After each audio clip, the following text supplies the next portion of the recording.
When I find a medieval book of hours, I love looking at the calendar. Books of hours and other prayer manuscripts will typically have a calendar at the beginning of the book, listing important medieval feast days and holidays. These calendars are highly personalized and localized to their original and sometimes later owners.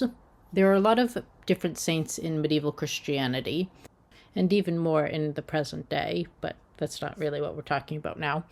So that means every single day of the year is a feast day for at least one saint, though usually more than one.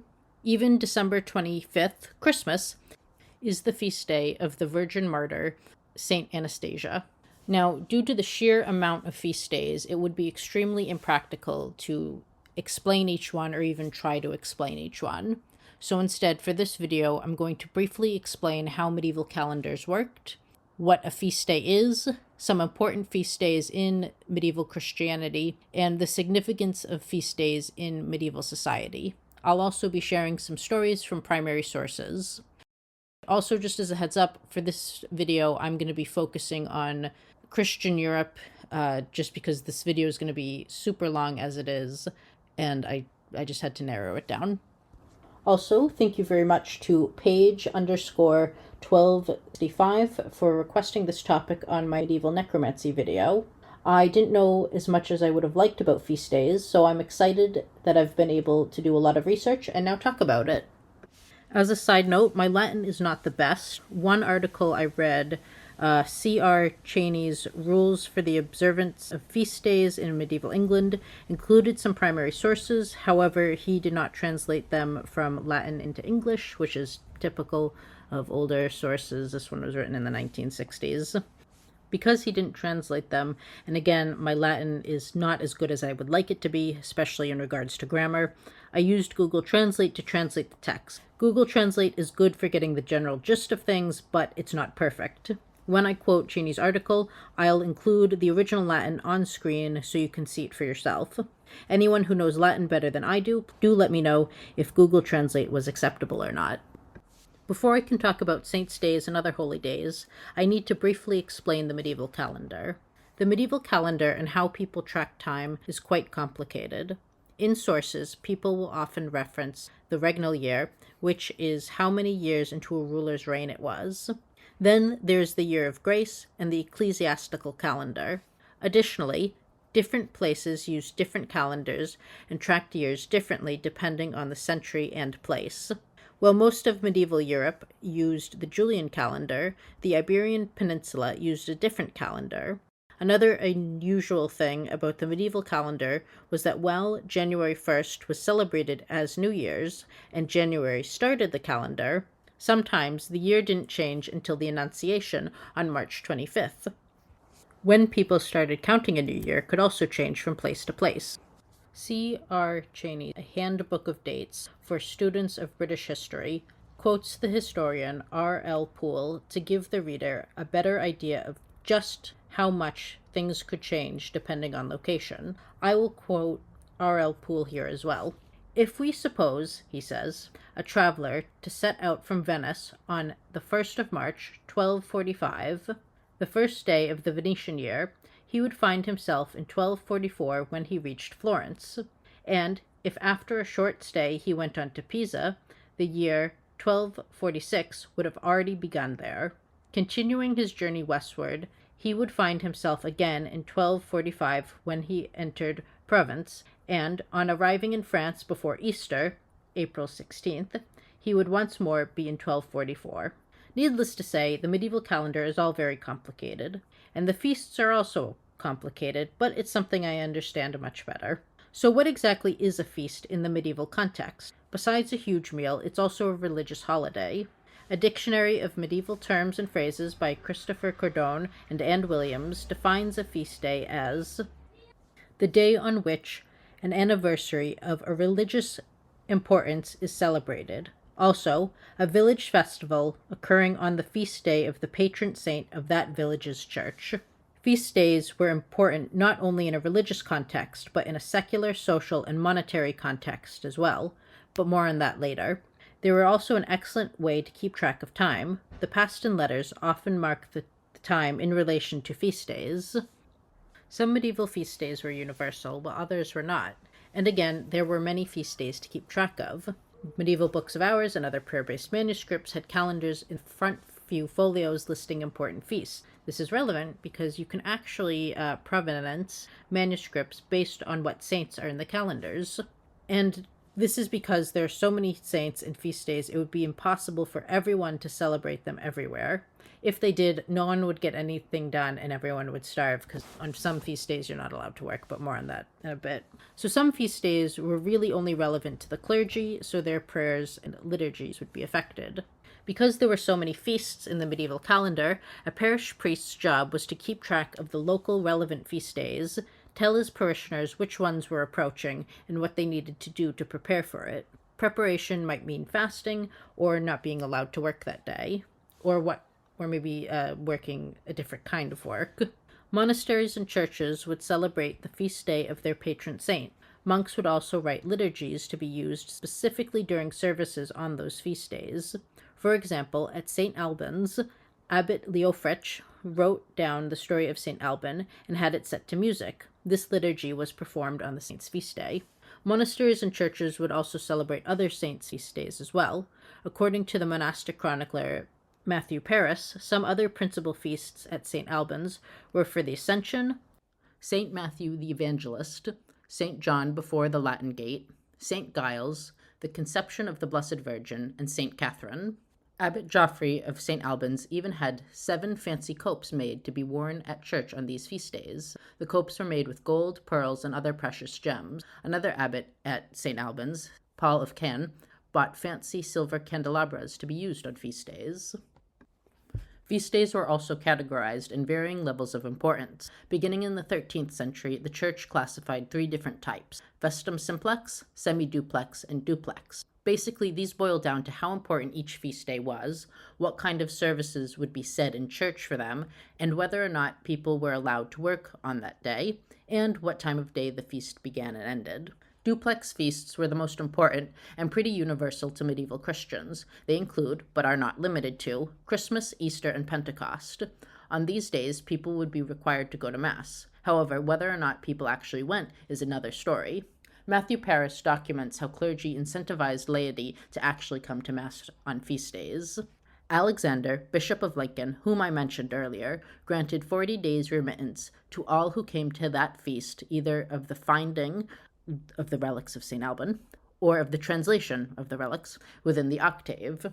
So that people might come more willingly and more zealously to the feast, Bishop Alexander, with the advice and the consent of the abbot, decreed that during the festival itself 300 of the poor should be given a meal in the court of St. Alban. Also, that each priest should sing 4 masses for the penitent, and that the others should sing the psalms, 50 psalms for each mass.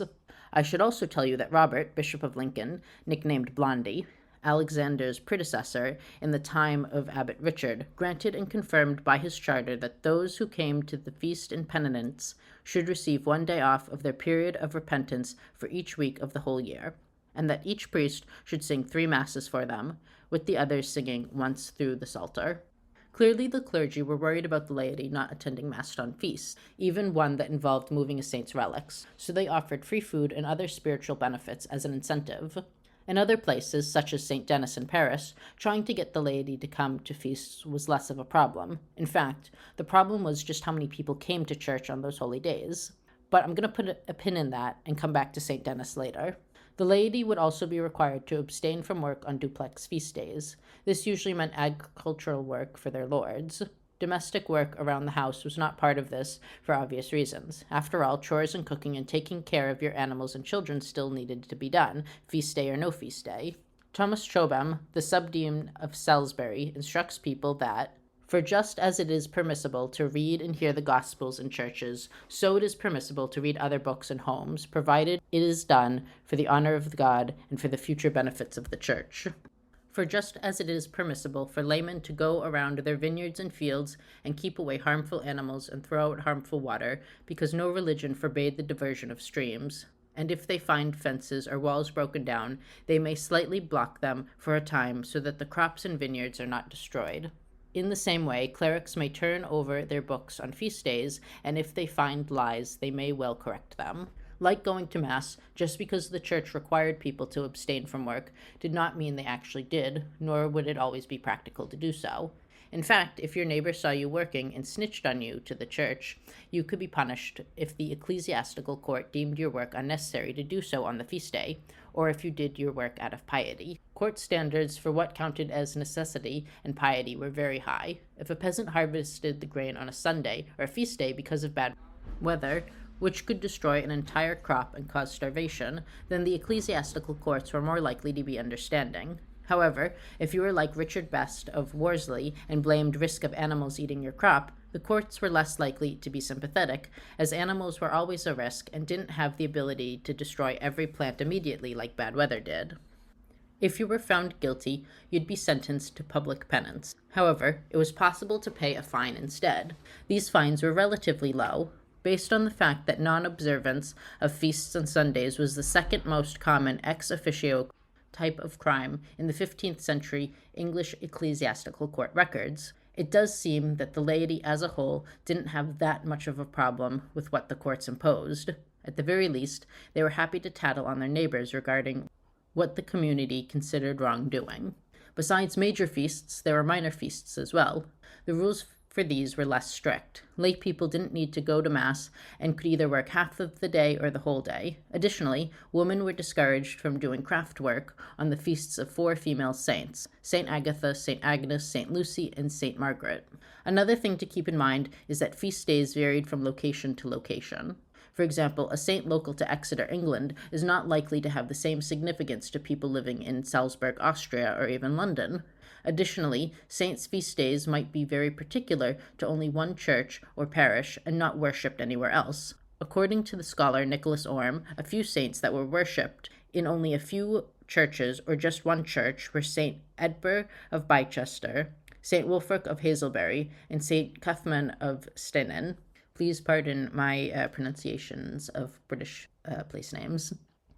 Local politics also influenced which feast days were celebrated and or acknowledged. For example, after the Norman conquest in England, some Norman clergy wanted to suppress the worship of English saints. At Abingdon, the first Norman abbot forbade celebrating St. Ethelwald or St. Edward's feast days.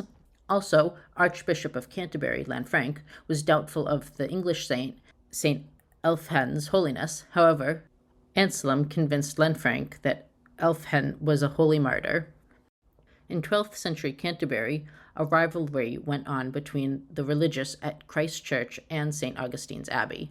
Around the time of this fighting, at Christ Church, one scribe wrote a calendar but didn't include any mentions of St. Augustine's feast day in it. What is particularly interesting that later Christ Church psalters do mention St. Augustine, so perhaps their exclusion was the result of a very angry scribe making his dislike of St. Augustine Abbey known. So how did people celebrate feasts? They were celebrated both inside and outside the church, and depending on the feast, involved church services, dancing, drinking, and eating. Celebrations did get extremely rowdy at times. In 1360, Bishop John Grandison of Exeter warned cathedral clergy against boisterous games around the feast day of the Holy Innocents. After all, they were clergy and they did work at the cathedral. It wouldn't be dignified if the cathedral clergy were going crazy and making fools of themselves and the profession, even if this was the one time of the year they could let loose a little. Not only clergy were a bit rowdy on feast days, if you want to consider the next story rowdiness. Gerald of Wales describes one celebration he saw in his travels for a local Welsh saint, St. Elund.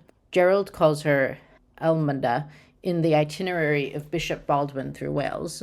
Unfortunately, her shrine no longer exists, thanks Henry VIII, but thanks to Gerald, we do have a general idea of how she was celebrated through ritual dancing in the 12th century. A powerful and noble personage by the name of Brocanus was in ancient times the ruler of the province of Breiniac, and from it derived this name. The British histories testify that he had 24 daughters, all of whom, dedicated from their youth to religious observances, happily ended their lives in sanctity. There are many churches in Wales distinguished by their names, of which, situated on the summit of a hill near Breiniac, and not far from the castle of Aberhony, is called the Church of St. Eldama, after the name of the Holy Virgin who, refusing there the hand of an earthly spouse, married the eternal king, and triumphed in happy martyrdom, to whose honor a solemn feast is annually held in the beginning of August, and attended by a large concourse of people from a considerable distance, when those persons who labor under various diseases, through the merits of the Blessed Virgin, received their wished-for health. The circumstances which occur at every anniversary appear to me remarkable. You may see men or girls, now in the church, now in the churchyard, now in the dance, which is led round the churchyard with a song, on a sudden falling on the ground, as in a trance, then jumping up as in a frenzy, and representing with their hands and feet before the people whatever work they have unlawfully done on feast days. You may see one man put his hand to the plough, and another, as it were, goad on the oxen, mitigating their sense of labor by the usual rude song, one man imitating the profession of a shoemaker, another that of a tanner. Now you may see a girl with a distaff, drawing out the thread and winding it again on the spindle, another walking and arranging the threads for the web, another, as it were, throwing the shuttle and seeming to weave. But being brought into the church and led up to the altar with their oblations, you will be astonished to see them suddenly awakened and coming to themselves. Thus, by the divine mercy, which rejoices in the conversion, not in the death of sinners, many persons, from the conviction of their senses, are on these feast days corrected and mended. For the feast of this Welsh saint, mimicking the work you've done on previous feast days in dance form was part of the public ritual. It seems like this was almost a public penance of sorts, though Gerald doesn't specify if the priest gave them this as a public penance.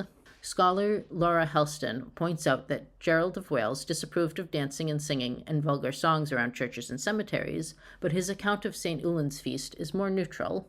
Helston also notes that in the 11th and 12th centuries, the church as an institution was still figuring out universal teachings on penance, the Eucharist, and good works. This environment meant that worship was often very localized to individual communities and parishes. A good example of this is how Exeter Cathedral had a boy bishop on the Feast of the Holy Innocents instead of the Feast of St. Nicholas. Usually boy bishops were associated with the Feast of St. Nicholas on December 6th. It is interesting that Exeter had boy bishops on the Feast of the Holy Innocents, as that was also a day associated with children. Some feast days were pretty universal around medieval Europe, such as the feast days around Christmas. These were the feast days of St. Stephen on December 26th, the Feast of St. John the Evangelist on December 27th, and the Feast of the Holy Innocents on December 28th. Christmas is a particularly interesting holiday in medieval times because, in contrast to Easter, which celebrates the day, Christmas was very much focused on the night. At Exeter Cathedral, Matins was celebrated on Christmas Eve instead of after midnight, like it usually was the rest of the year. This was so Mass could be said as early as possible on Christmas Day. In Eckenhard IV's chronicle, Fortune and Misfortunes at St. Gall, he describes religious celebrations that took place for 3 days after Christmas in the early Middle Ages. Bishop Salomo sang the procession's praises so much to King Conrad that the king wanted to go and see them for himself. However, they were celebrating Christmas at Constance, which is roughly around 24-ish miles away from St. Gallen. So the king had his ships readied so he, the bishops, and his retinue could travel in the morning. They made it to the Abbey of St. Gall at noon and stayed for 3 nights. Eckenhard IV deliberately doesn't describe the entire visit, saying it would take much too long to describe it all. The fact that Bishop Salomo died around 60 years before Eckenhard was born, so he was very much depending on abbey documents and oral history to describe this event, are probably contributing factors to why Eckenhard IV glosses over so much of the visit. At least that's my theory. However, Eckenhard does describe the children's procession on the Feast of the Holy Innocents. The king ordered that apples be scattered in front of the children in the middle of the paved floor of the church, and when he saw that not even the smallest child was excited by or paid any attention to the apples, he was amazed by their discipline. And as a side note, if you think about it, if he was giving the children fresh apples, this is the Middle Ages in Switzerland. You know, it's been a while since the harvest, and it's December, so a fresh apple would be a good treat. Anyway, after the procession in the church, the monks, oblates, and the king share a meal in the refectory. After each of the children do a reading at the pulpit, King Conrad has the boys lifted up to him, and he places gold coins in their mouths. One very little boy did not like this, and cried out and spat out the coin. King Conrad comments, "This one will make a good monk someday, if he lives." As a side note, this is definitely a story that I want to do more research into regarding a gold coin in a living child's mouth, and the king's rather ominous comment. I've not been able to find any articles on this incident, so if you do know any, please do let me know, as I'm especially curious about the significance and why this happened. Besides it being not a story, but like showing how the monks aren't greedy or something. I don't know. So, there's got to be more to it. Feast days for medieval Christians were very significant spiritually. In the case of 14th century Swabian Dominican friar and mystic Blessed Henry Suso, he often experienced visions on feast days. In his autobiography, The Life of the Servant, Blessed Henry also describes how young secular couples celebrated New Year's, and how he did so as a chaste friar who wanted a gift from his own love. Blessed Henry's own love was the manifestation of eternal wisdom in Jesus Christ. In Swabia, his native country, it is the custom in some places at New Year's for the youths to wander around in their foolishness to ask for a present. They sing songs, recite beautiful poems, and by their courtly behavior they endeavor to induce their lady love to give them a bouquet. When he heard of this, it impressed his loving heart so deeply that he also went on New Year's Eve to his eternal love and asked for a gift. Before dawn, he went up to the image of the pure mother, pressing to her heart her child, the fair eternal wisdom, on her lap. He knelt down and began to sing to himself in quiet, sweet tones, first a sequence for the mother, begging her to allow him to receive a small bouquet from her child, and if he did not succeed in obtaining his object, asking for her help. And in doing so, he felt so earnest that hot tears poured down his face. He goes on to describe how, after he finished singing, he bowed to wisdom, going so far as to bow at her feet and praised her from the very depths of his heart. Through speech and through singing, he praises her beauty, her nobility, her high rank, and how she is better than any beautiful maiden on earth. Blessed Henry also describes how he told eternal wisdom how he wished to be the herald of all lovelorn hearts and minstrel of all loving thoughts, and despite being unworthy, he hoped he had praised her well enough before continuing to praise her and finally ask for a gift. Eternal wisdom seems to have found this pleasing, as Blessed Henry comments that he never went away unrewarded. It's important to note that Blessed Henry was only 13 when he joined the Dominican order. The text doesn't specify exactly how old he was when he worshipped eternal wisdom in this way on New Year's, but this chapter is placed quite early in his autobiography, so I imagine it was somewhere in his teenage years. He certainly was a youth. Either way, despite thinking secular youths were a bit foolish for wooing earthly girls to try to get flowers from them, Blessed Henry also wants to receive a gift of some kind from his own spiritual object of devotion. This section is a good reflection on how secular teenagers celebrated feast days and how their monastic teenage counterparts wanted to celebrate in a similar way but were unable to do so due to their vows of chastity. Blessed Henry's mystical marriage and love for eternal wisdom invoked strong feelings in spiritual catharsis in himself. His strong emotions regarding celebrating holy figures with secular folks on feasts were not limited to eternal wisdom. Blessed Henry also describes how he celebrated the Virgin Mary on Candlemas. On Our Lady's Day, Candlemas, he prepared a candle beforehand by 3 days of prayer for the Heavenly Mother in childbed. The candle was wound of 3 strands, the first in memory of her virgin purity, the second in memory of her boundless humility, the third in memory of her maternal dignity, 3 virtues in which she surpassed all other human beings. This spiritual candle he prepared beforehand by singing the Magnificat 3 times every day. When the day of Candlemas came, he went early in the morning, before anyone went to church, to the high altar, and waited there in his meditations on the mother in childbed, until she could come with her heavenly treasure. When she approached the outer gate of the city, he ran in the desire of his heart ahead of all others and hastened to meet her. Followed by the throng of all God-fearing souls, he fell down before her in the road and begged her to stop for a while with her procession until he had sung a hymn. Henry Suso sings the hymn silently, bows, sings, prays some more. Then he stood up and followed her with his spiritual candle, full of desire that she would never allow the burning of flames of divine love to be extinguished in him. When he came to the throng of all loving souls, he joined with them in the hymn, adorned the bed, admonished them to receive the Lord lovingly, and to embrace his mother fervently, and in this way he led them with praise and song to the temple. Blessed Henry Suso's spiritual catharsis on feast days was not limited to mystical visions. He was very much prone to coming up with elaborate methods of self-mortification on feasts.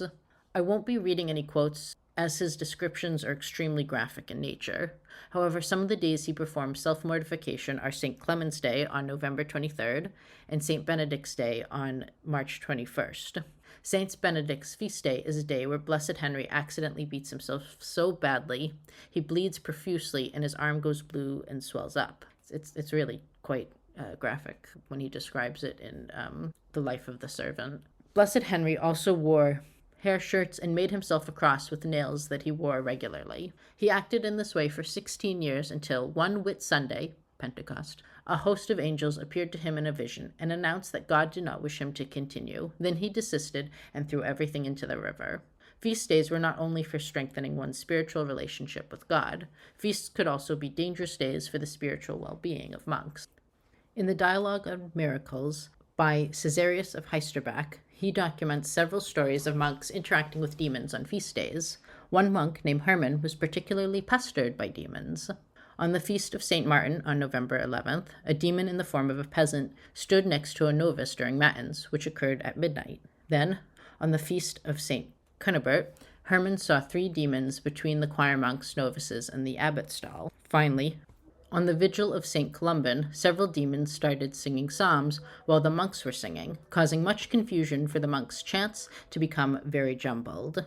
It should be noted that messing up the psalms was quite serious. Chapter 19 of the Rule of St. Benedict, while only a few sentences, instructs monks on how to properly chant the psalms. A monk's whole job was to chant psalms. By messing up, the monks in the story are not only putting their souls in danger, they are insulting God and his angels. The insult is added if they are screwing up on feast days as well. Besides the universal experience of having one's holiday ruined by chaos beyond your control, medieval feast days were very similar to modern-day holidays where people might travel to celebrate it.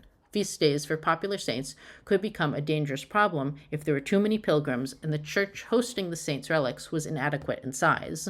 12th century Abbot Suger made note of this at St. Denis in Paris. He describes just how crowded and dangerous St. Denis could get on feast days.